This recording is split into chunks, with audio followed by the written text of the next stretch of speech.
This channel does not promote any violent, harmful, or illegal activities. All content provided by this channel is meant for an educational purpose only. আজ political নিউজের শুরুতেই তৃণমূলের রাজনৈতিক কৌশলের কথা। ২৬-এর vote আসছে, যে যার মতো করে ঘর গোছাতে নেমে পড়েছেন। বিজেপির ঘর গোছানোর জন্য যদি নানা রকম অস্ত্র থেকে থাকে, আর তার প্রধান অস্ত্রটা যদি হয় হিন্দুত্বের ভোট, হিন্দুত্বের ইস্যুতে ভোট, তাহলে তৃণমূল কংগ্রেসও ঠিক করেছে পরিযায়ী শ্রমিকদের হেনস্থার ইস্যুকে সামনে রেখে বাঙালি অস্মিতায় শান দেবে তৃণমূল। বিজেপি বাংলা বিরোধী এই মর্মে বিশেষ প্রচার অভিযান শুরু করতে চলেছে রাজ্যের শাসক দল। কোচবিহার, আলিপুরদুয়ার, মালদা, জলপাইগুড়িতে রাজ্যের সীমান্তবর্তী এলাকায় বিশেষ প্রচার শুরু হবে।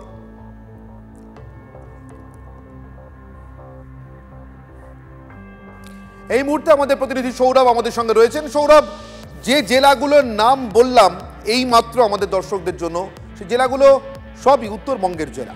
উত্তরবঙ্গে আমরা জানি তুলনামূলকভাবে বিজেপি বেশি শক্তিশালী, তৃণমূল কম শক্তিশালী।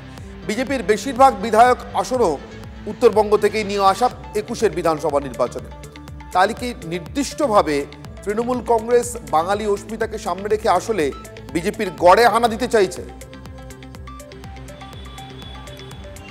একেবারেই বাঙালি অস্মিতাকে হাতিয়ার করে বিজেপির গড়ে হানা দিতে চাইছে তৃণমূল কংগ্রেস। তৃণমূল সূত্রে যেটুকু খবর, যে কোচবিহার, আলিপুরদুয়ার, জলপাইগুড়ি, মালদা এই সমস্ত জায়গায়, এই সমস্ত জেলায় ২১শে জুলাইয়ের প্রচারের পাশাপাশি বিশেষভাবে পরিযায়ী শ্রমিকরা যেভাবে হেনস্থার মুখে পড়ছেন, এই হেনস্থা আসলে বাঙালিদের প্রতি বিদ্বেষ, বাংলার প্রতি বিদ্বেষ, বাঙালি অস্মিতায় এভাবেই কিন্তু শান দিয়ে প্রচার শুরু করবেন উদয়ন গুহ কিংবা অন্যান্য সমস্ত জেলার দায়িত্বপ্রাপ্ত নেতারা।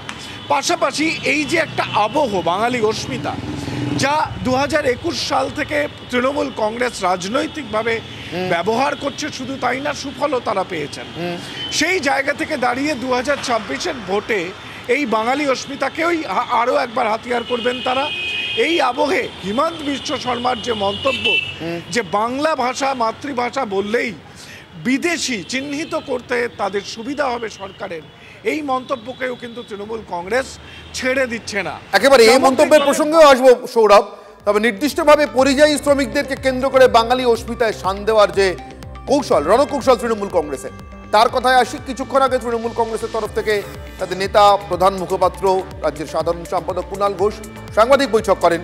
সেই সাংবাদিক বৈঠকে কুণালবাবু নির্দিষ্টভাবে এই প্রসঙ্গে কি বলেছেন শুনবো। এটা সহ্যের সীমা অতিক্রম করছে।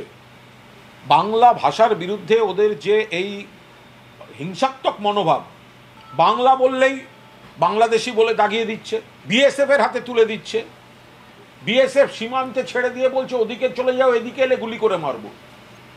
কোন দিকে নিয়ে যাচ্ছেন এরা? বাংলা এবং বাঙালি এক হয়ে এর প্রতিবাদ করবে। আপনারা জানেন এর আগে ওড়িশাতে আটক বাঙালি পরিযায়ী শ্রমিকদের নিয়ে এক প্রস্থ চাপানুতর হয়ে গিয়েছে। তাদের মধ্যে অধিকাংশই যথেষ্ট প্রমাণ দাখিল করতে পারেননি, বিজেপির তরফ থেকে কথাটাও বলা হয়েছে। কিন্তু অসমের মুখ্যমন্ত্রী হিমন্ত বিশ্ব শর্মা সব রাজনৈতিক আকচা-আকচির সীমা বোধহয় প্রায় ছাড়িয়ে গিয়েছেন। যে ভিডিও এবং ভিডিওতে তার যে বক্তব্য তৃণমূল কংগ্রেস পোস্ট করেছে, অবশ্যই তৃণমূলের নিজস্ব করা ভিডিও নয়, সংবাদ সংস্থা এএনআই এর ভিডিও তৃণমূল পোস্ট করেছে। এই ভিডিও পোস্ট করে তৃণমূলের দাবি, জাতিগত জনগণনায় যারা নিজেদের মাতৃভাষা বাংলা বলে উল্লেখ করবেন তাদেরকেই অবৈধ বাংলাদেশি বলেছেন হিমন্ত বিশ্ব শর্মা। আগে শুনে নিই হিমন্ত বিশ্ব শর্মা কি বলেছেন। তৃণমূল যে ভিডিও পোস্ট করেছে, অবশ্যই আরও একবার বলবো, সংবাদ সংস্থা এএনআই এর ভিডিও তৃণমূল পোস্ট করেছে, শুনবো। তুমি যদি ঘৰত অসমীয়াত কথাই নোকোৱা, তুমি মিছা কথা কিয় পঞ্জীয়নত দিবা? তুমি ঘৰততো অসমীয়া ভাষা সঁচাকৈয়ে নোকোৱা, কি ভাষা কয়তো আমি টিভিত শুনিয়ে আছো। গতিকে যদি ঘৰত তুমি বঙালী ভাষাত কথা পাতা, তুমি পঞ্জীয়নত অসমীয়া ভাষাত কথা পাতা বুলি মিছা তথ্য কিয় দিবা? ই কি বুজাব যে তাৰমানে অসমত ইমান বাংলাদেশী সোমালে গন্তি কৰিব আমাক সুবিধাই দিয়া হ'ব, তেতিয়া এনআৰচিৰ প্ৰয়োজনে নহ'ব, বাংলাদেশী আমি গন্তিয়ে কৰিব পাৰিম। গতিকে মোক যদি সুবিধা কৰি দিয়ক। মই ধন্যবাদ জনাইছোঁ এবিএমচিক যে বাংলাদেশী কাউণ্ট কৰাৰ নতুন ৰাস্তা এটা দিব খুজিছে, ভালেই হ'ব।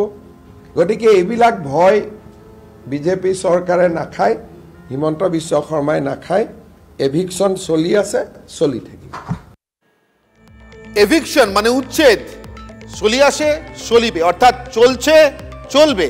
এবং বিজেপি এবং হিমন্ত বিশ্ব শর্মা রাজনৈতিকভাবে এগুলোকে ভয় পায় না। হিমন্ত বিশ্ব শর্মার বক্তব্যের বাকি অংশ আপনারা শুনলেন। পুলিশকে চিহ্নিত করতে আমরা সাহায্য করব, ভালোই হবে, সুবিধা হবে পুলিশের চিহ্নিত করতে কারা বাংলাদেশি। এই ভিডিওর বাকি পুরো বক্তব্য আপনারা শুনেছেন। সেই বক্তব্য পোস্ট করার পর তৃণমূল কংগ্রেস তাদের দলীয় হ্যান্ডেল থেকে কি লিখছে? লিখছে বিজেপি বাঙালি আর বাংলাদেশিদের মধ্যে পার্থক্যটাই মুছে দিতে চাইছে। বিজেপি বাঙালিদের বাংলাদেশি বলে চিহ্নিত করে দেশ ছাড়া করতে চাইছে, ডিটেনশন ক্যাম্পে পাঠানোর পরিকল্পনা করছে বিজেপি। আর এখান থেকে আরো একবার আমি আমাদের প্রতিনিধি সৌরভের কাছে যাব। সৌরভ, তুমি একটু আগে যে কথা বলছিলে হিমন্ত বিশ্ব শর্মার বক্তব্য, আমি বলছিলাম যে এ প্রসঙ্গেও আসবো। তার মানে একদিকে পরিযায়ী শ্রমিক, বিশেষ করে বিজেপি শাসিত রাজ্যগুলোতে, যদি ওড়িশার মতো রাজ্য হয়, যদি দিল্লির মতো জায়গা হয় যেখানে বিধানসভাতে বিজেপি ক্ষমতায় আছে, যদি রাজস্থানের মতো রাজ্য হয় যেখানে বিজেপি শাসন করছে, অথবা অন্য যে কোনো রাজ্য যেখানে বিজেপি শাসন করছে, সেখান থেকে বাঙালি পরিযায়ী শ্রমিকদেরকে তাড়িয়ে দেওয়া, তাদেরকে বিতরণের সময় বাংলাদেশি বলে চিহ্নিত করা, এমনকি বাংলাদেশে পুশব্যাক পর্যন্ত করা, এটা একটা। উল্টো দিকে বাঙালিদের সঙ্গে বাংলাদেশিদের বিভেদ মুছে দেওয়া, সেটা অসমের মুখ্যমন্ত্রীর বক্তব্যকে হাতিয়ার করে, এটা আরেকটা। এই দুটোকেই তৃণমূল মেলাতে চাইছে। কোন একটার জন্য? দেখো, কিছুদিন আগেই যখন হিমন্ত বিশ্ব শর্মা মানে অর্থাৎ অসম সরকারের তরফ থেকে এনআরসির নোটিশ ধরানো হয়েছিল এক রাজবংশী যুবককে, সেদিন কিন্তু এই ঘটনার নিন্দা করে মমতা বন্দ্যোপাধ্যায় টুইট করেছিলেন যে বাঙালিদের ওপর বিদ্বেষপূর্ণ আচরণ করছে অসমের সরকার এবং অনৈতিক কাজ করছে। তোমার নিশ্চিতভাবে মনে থাকবে মুখ্যমন্ত্রীর ওই টুইটে ওই এক্স হ্যান্ডেলে মন্তব্য করেছিলেন দিলীপ ঘোষ, এবং তিনি বলেছিলেন পশ্চিমবঙ্গ সরকার যথেষ্ট পরিমাণে আসাম সরকারকে তথ্য দিচ্ছে না, তার ফলে ওখানে যদি বিপাকে বাঙালিরা পড়েন তার জন্য দায়ী থাকবে পশ্চিমবঙ্গ সরকার। কিন্তু এবার দিলীপ ঘোষ কি বলবেন, যেখানে দাঁড়িয়ে হিমন্ত বিশ্ব শর্মা বাংলাদেশি এবং বাংলা ভাষী ভারতীয় তাদের মধ্যে কার্যত প্রভেদই করছেন না, এবং বাংলা বললেই সেটা উচ্ছেদের ক্ষেত্রে সুবিধা হবে, বিদেশি চিহ্নিতকরণের ক্ষেত্রে সুবিধা হবে। এই কথাটিকে যে তৃণমূল কংগ্রেস রাজনৈতিকভাবে ব্যবহার করবে সেটা তো খুব স্বাভাবিক, এবং তাদের যে বাঙালি অস্মিতার যে আবহ, যে সুর, সেই জায়গা থেকে হিমন্ত বিশ্ব শর্মা কার্যত বেশ কিছু রসদ জুগিয়ে দিয়েছেন, এবং সেই জায়গা থেকে তৃণমূল কংগ্রেস সর্বতভাবে নিন্দা করছে, এবং আগামী দিনে তারা যে বাঙালি অস্মিতা আঘাত পাচ্ছে এই মর্মে তারা যে প্রচার করবেন, সেই জায়গা থেকে অসমের মুখ্যমন্ত্রীর এই যে মন্তব্য নিঃসন্দেহে মানে তাদের বিরোধিতার ক্ষেত্রে কিন্তু অনেক রসদ যোগাবে বলে মনে করছে রাজনৈতিক মহল।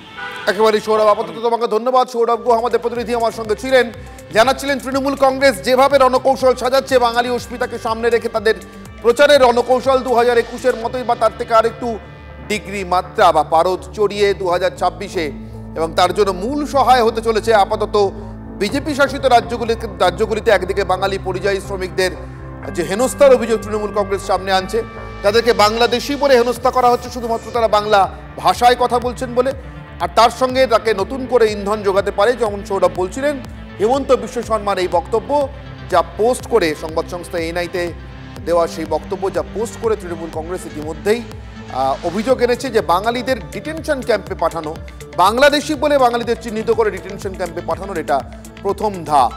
আমি শুনে নেব কিছুক্ষণ আগে কুণাল ঘোষ এ প্রসঙ্গে কি বক্তব্য রেখেছেন, এবং তারপরে বিজেপির রাজ্যের সাধারণ সম্পাদক, অন্যতম রাজ্য সাধারণ সম্পাদক জগন্নাথ চট্টোপাধ্যায় আমার সঙ্গে আছেন, আমি তার প্রতিক্রিয়াও শুনবো। সবার আগে শুনে নেব কুণাল ঘোষের বক্তব্য। বাংলা ভাষা এর বিরুদ্ধে বিজেপির যে তীব্র ঘৃণা এবং বিদ্বেষমূলক রাজনীতি শুরু হয়েছে, আসামের মুখ্যমন্ত্রী হিমন্ত বিশ্ব শর্মা বলছেন যে যদি কেউ বলেন মাতৃভাষা বাংলা তাহলে বিদেশি চিহ্নিত করতে সুবিধা হবে। আমরা যারা বাংলায় কথা বলি আমরা সবাই বিদেশি। যদি উনি বাংলাদেশকে ইঙ্গিত করে অনুপ্রবেশকারীদের সম্পর্কে বলে থাকেন তাহলে তো প্রথম অমিত শাহ বিএসএফ এর ব্যর্থতার কথা ওনার বলা উচিত। সেটাকে ঢাকতে যারা বাংলায় কথা বলে তাদের সকলকে আপনি বিদেশি বলছেন। ক্লারিফিকেশন দিয়ে ক্ষমা চাওয়া উচিত বিজেপির ক্ষমা চাওয়া উচিত। আর আপনারা দয়া করে বিবেচনা করুন, এই বিজেপি হচ্ছে একটা বাংলা বিদ্বেষী দল। যেমনটা বলছিলাম, রাজ্য বিজেপির অন্যতম সাধারণ সম্পাদক জগন্নাথ চট্টোপাধ্যায় আমার সঙ্গে আছেন, কথা বলবো। জগন্নাথবাবু, এটা তো ঘটনা যে আন্তর্জাতিক মাতৃভাষা দিবস বলে যেটা স্বীকৃত আমাদের দেশে এবং সারা পৃথিবীতে, সেই দিনটা আসার, অর্থাৎ 1971-এর 21শে ফেব্রুয়ারি আসার অনেক আগে 1961 সালেই 19শে মে এই আসামেই কাছাড়ে, বরাক উপত্যকার কাছাড়ে 11 জন বাংলাভাষী মানুষ প্রাণ দিয়েছিলেন বাংলা ভাষার জন্য। সেই অসমে দাঁড়িয়ে যদি শুধুমাত্র বাংলা ভাষা বলবার সুবাদে অনুপ্রবেশকারী চিহ্নিত করতে সুবিধা হচ্ছে এমন দাবি হেমন্ত বিশ্ব শর্মা করেন, তাতে কি কুণালবাবুদের দাবিটাই আরো জোরদার হয় না জগন্নাথবাবু? দেখুন, আমরা স্পষ্টভাবে বলতে চাই, আমরা বাংলাদেশি অনুপ্রবেশকারী বিদ্বেষী। হ্যাঁ, আমরা বাংলাদেশি অনুপ্রবেশকারী বিদ্বেষী। যুক্তরাষ্ট্রীয় কাঠামোয় এখন কেন্দ্রীয় স্বরাষ্ট্র মন্ত্রকের নীতি হলো অনুপ্রবেশকারীদের চিহ্নিত করে বাংলাদেশে ফেরত পাঠানো। ইতিমধ্যেই 25,000 এমন অনুপ্রবেশকারীকে বাংলাদেশে ফেরত পাঠানো হয়েছে। তার মধ্যে সবচেয়ে বেশি অনুপ্রবেশকারী ধরা পড়েছে যেখান থেকে, সেই দুটি রাজ্যের নাম তামিলনাড়ু এবং কেরল, দুটি অ-বিজেপি শাসিত রাজ্য। আপনাদেরকে স্পষ্ট করে বলতে চাই যে এনআরসির পরেও কোন পশ্চিমবঙ্গের তথা এদেশীয় বাঙালি যারা, এদেশীয় শরণার্থী যারা, তাদের আসামে থাকতে কোনো অসুবিধা হয়নি। কিন্তু আপনি কি মনে করেন যে পশ্চিমবঙ্গ তথা ভারতবর্ষকে, আমাদের এই দেশকে বাংলাদেশের ধর্মশালা হিসেবে খুলে রাখা? তৃণমূল কংগ্রেস বরং তাদের অবস্থান স্পষ্ট করুন। এই যে ঝাড়সুগদা উড়িষ্যাতে 444 জন ধরা পড়লো, নথি পরীক্ষা করতে গিয়ে দেখা গেল 335 জনের নথি, সমস্ত নথি ভুয়ো এবং সব নথি পশ্চিমবঙ্গ থেকে বানানো হয়েছে, এবং তারা চিহ্নিত অনুপ্রবেশকারী, তাদেরকে পুশ ইন করে ফেরত পাঠাতেই হবে। তাদের নিয়ে তৃণমূল কংগ্রেসের অবস্থান কি? আমাদের অবস্থান স্পষ্ট। ভারতীয় বাঙালি, পশ্চিমবঙ্গের বাঙালি, তারা এদেশে সুরক্ষিত। বাংলাদেশে অনুপ্রবেশকারী, এটা আমাদের আজন্মকালের নীতি, তাদের চিহ্নিতকরণ এবং তাদের সেদেশে ফেরত পাঠানো। অনেক ধন্যবাদ জগন্নাথবাবু আপনার প্রতিক্রিয়ার জন্য, আপনাদের বক্তব্য জানানোর জন্য। জগন্নাথ চট্টোপাধ্যায়, রাজ্য বিজেপির অন্যতম সাধারণ সম্পাদক, আমাদের সঙ্গে ছিলেন। এই প্রসঙ্গে সিপিআইএম রাজ্য সম্পাদক, সিপিআইএম পলিট ব্যুরো সদস্য মোহাম্মদ সেলিম কি বলেছেন হেমন্ত বিশ্ব শর্মার বক্তব্যের প্রসঙ্গে একবার শুনব। এখন ভাষা নিয়ে যে রাজনীতি করছে আরএসএস,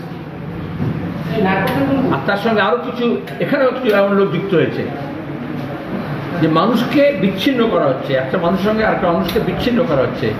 যে ভাষা মানুষের সঙ্গে মানুষের আদান প্রদানের মাধ্যম, সেতু, সেই ভাষাকেই মানুষের সঙ্গে মানুষের বিভেদ তৈরি করার জন্য আরএসএস হাতিয়ার হিসেবে ব্যবহার করছে। এটা একটা ভয়ের বাতাবরণ তৈরি করা, যা সিএনআরসির নামে করেছিল।